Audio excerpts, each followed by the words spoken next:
degdeg mahad salaad arbaaxo koror ku dhuftay Fahad Yaasiin iyo muuqaalo qarsoodi oo la helay maxaa ka dhacay hay-adda intii uu Fahad joogay saraakiishii la shaqeynayay ayaa si la yaab leh xogta ay qarinayeen looga soo saaray miyaa la jirdilay mise lacag ay qaateen maxilal baa lagu taxay mise waa loo ballan qaaday siday xogtaasi oo dhan u fashiliyeen warbixinta galwareed ayaan ku eegi doonaa sabab la yaab leh oo saraakiishii Fahad la shaqeynaysay xog ay qarinayeen looga soo saaray iyo muuqaalo la qarinayo oo bannaanka yimid ee shaargareeya oo ku faafiya dunida meel walba ku tuura muuqaalka beejkeena galwareed soo filo gareeya sidoo kale youtube-keena galwareed tv subscribe soo saara waa hagaag aan ku bilaabo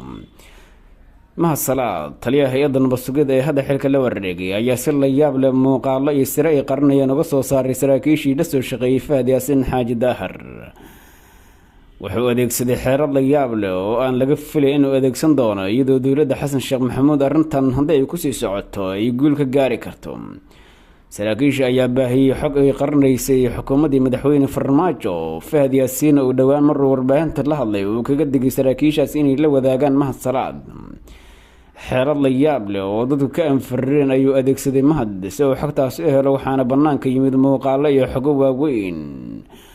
oo dowladda madaxweyne xasan sheekh maxamuud u fududeyn karta inay qaado tallaabooyin lagu sugi karo amniga qaranka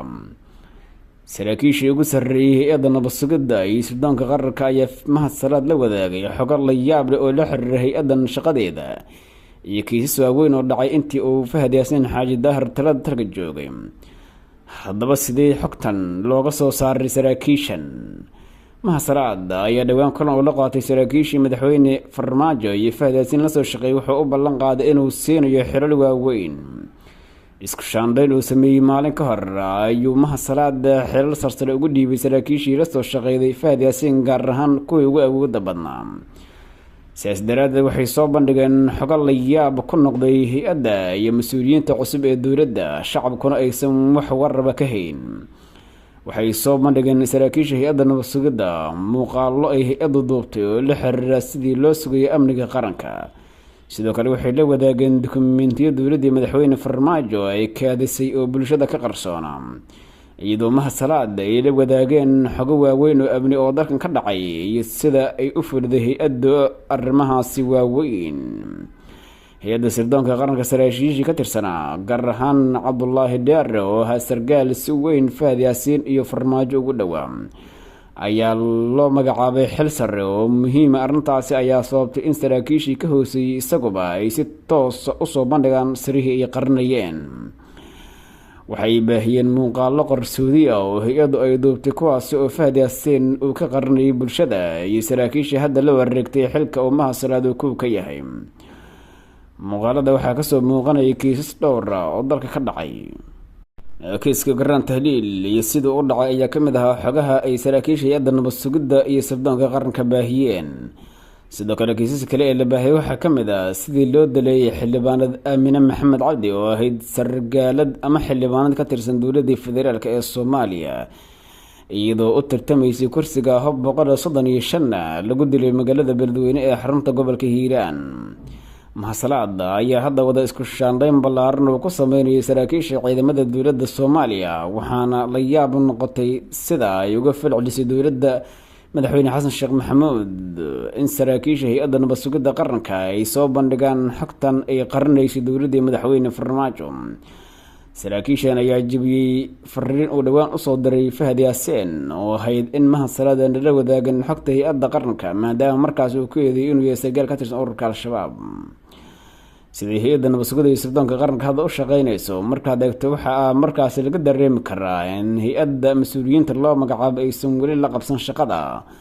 oo ay fahmi leeyihiin jadwalka hay-addu ku shaqeynaysay goobta loo dhisay hay-adda ayaa sidoo kale ah mid u baahan ninkii gala inuu muddo ku qaadato inuu fahmo saraakiishii hay-adda ayaa kala dhuuntay markii Fahad Yaasiin warbaahinta la hadlay uu sheegay in aan mahad salaad xog lala wadaagi karin laakiin mahad salaad ayaa adeegsaday xeelad aad u yaab badan wuxuuna isugu yeeray saraakiishaasi isagoo u ballan qaaday inuu siinayo xilal isla markiina wuu ku taxay taasi waxay mahad salaad u suurtageliday inay aaminaan saraakiisha oo la furnaadaan isla markaana la wadaagaan xog kasta oo amni oo ay hayeen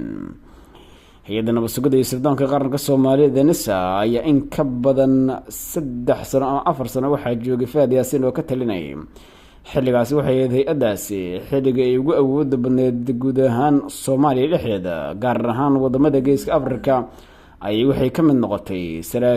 hay-adaha ugu awooda badan ee markaasi la shaqeeya hay-adaha dowladda federaalk ee Soomaaliya. xogaha la xiriira sida hay-adda nabad sugidda iyo sirdoonka qaranka jiritaankeedu usii awoodeysan karo waa mid u baahan sida dowladda Xasan Sheekh Maxamuud ay ula macaamisho saraakiisha hay-adda kasoo shaqeeyay ee waxgalka ah, isla markaana sida weyn u fahamsan shaqada la hayo iyo halkay u socoto. laakiin hadday isku day dowladda Xasan Sheekh Maxamuud inay qorto shaqaale cusub oo markaasi aan fahamsanayn shaqada, waxay kalifi doontaa in hay-addan shaqadeedii ay gabto, isla markaana isbedel weyn uu ku yimaado structure-kii hay-addan loo qaabiyey sanadihii lasoo dhaafay. Fahad Yaasiin ayaa waraysi uu bixiyay wuxuu ku sheegay in hay-addan ay ka ilaaliyeen in lacago wadamo shisheeye ka yimaada lagu maalgeliyo, maadaama sida uu sheegay arrimaha sirdoonka ama intelligensiga ay u baahan tahay dowladdu inay markaas iyadoo gacanta ku haydo, ayna tahayba in dowladuhu ay iyagu maamushaan sida loo maareynayo hay-adahooda amniga. dowladda madaxweyne Farmaajo oo lagu ammaano inay ahayd dowladda ugu awooda badneed ee Soomaaliya soo marta, sida weyn ooga shaqeeyday in dalkan uu noqdo dal awood badan oo dunida la tartama, ayaa waxyaabaha ugu horeeyay ee bays looga dhigayay howlahaasi inay horumar ka gaarto dowladda waxaa ka mid ahaa inay iska ilaaliday in wadamo shisheeye ay ku lug yeesheen hay-adaha amniga, isla markaana dhaqaale iyaga ka yimaada lagu maalgeliyo hay-adaha amniga qaranka. xogaha waaweyn ee la xiriira sida hay-adda nabad sugidda iyo sirdoonka qaranka ay ula tacaamushay kiisas badan oo dalka ka dhacay ayaa laftirkooda u baahan in baaritaan lagu sii sameeyo, waxayna u muuqataa mar haddii ay furteen saraakiishii Fahad Yaasiin la soo shaqeeyay in wax walba ay banaanka keeni karaan. haddii ay xaqiiqo tahay in eedda uu Fahad Yaasiin u jeediyay Mahad Salaad ee in ururka al-shabaab la shaqeeyo, waxay dhalin kartaa in ay hay-adaha dowladda federaalka Soomaaliya kala aamin baxaan, dalka oo noqdo mid kale xirxiran oo aan isu furfurnayn, isla markaana sababi karta arrintaasi in Soomaaliya ay noqoto aag wadamada carabta sirdoonadooda ay ku dagaalamaan. dhowaan xog la baahiyay ayaa sheegaysa in ciidanka sirdoonka Masar ay gudaha u galeen xarunta Turksom ee lagu tababaro ciidanka Soomaaliyeed ee militariga iyo nabad sugidda, arrintaasi oo khalkhal kala abuurtay shakina gelisay sida hay-adda nabad sugidda hadda ay u shaqeyso. tan iyo markii uu madaxweyne Farmaajo xilka ka degay, taliyii hore ee hay-addaasi Fahad Yaasiin iyo Mahad iyo Yaasiin Farri uga dambeeyeen ay meesha ka baxeen. waxaa si weyn bulshada isu weydiinaysaa qaabka loo maareyn karo dhibaatooyinka soo noqon kara mar haddii hay-addan meesha ka baxda, iyadoo Fahad Yaasiin oo waraysiga ku sheegay inay awood u yeertay hay-addu in halkii kilomitirba ay askari istaajido magaalada Muqdisho, taasi oo sababtay in ay yaradaan dilalkii qorshaysnaa. shirkaraha xogaan qaybta falada nugul wadaaga aragtidiina tan iyo kulanti dambe nabadgelyo.